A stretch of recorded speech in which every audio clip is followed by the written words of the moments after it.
attack from astern at a narrow angle.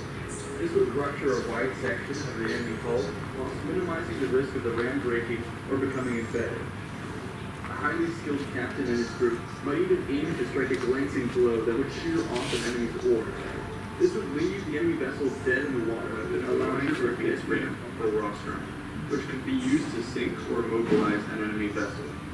The rostrum was generally a cast bronze covering mounted at the front of a ship, either at or below the waterline. Early designs were pointed. More often than not, however, attackers ended up impaling themselves onto their targets and being unable to disengage. Later designs avoided this issue by being blunt, so as to punch holes rather than pierce them. Impacts were understandably violent, and thus the fore of ships would be reinforced to withstand contact and divert the shock of ramming back along the hull.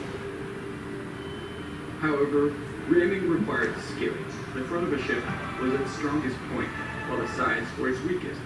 It was therefore imperative to present the bow of one ship in defense while using speed and maneuverability to strike at the flank. Picking an attack angle was critical. Basic physics tells us that a perpendicular strike can deal tremendous damage at low speed, while ramming at an angle would require more speed to deliver a similar blow. However, a perpendicular attack was more likely to result in impalement, which would take both ships out of commission. Instead, the ideal tactic would be to attack from astern at a narrow angle.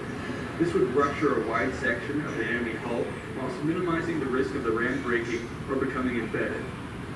A highly skilled captain and his crew might even aim to strike a glancing blow that would shear off an enemy's oars. This would leave the enemy vessel dead in the water, allowing for a deadlier follow-up strike, or better yet, the capture of a ship with minimal damage. During these operations, it might be the case that a charging warship would retract its oars prior to impact to avoid crippling itself. Replacement oars would also have been present on board.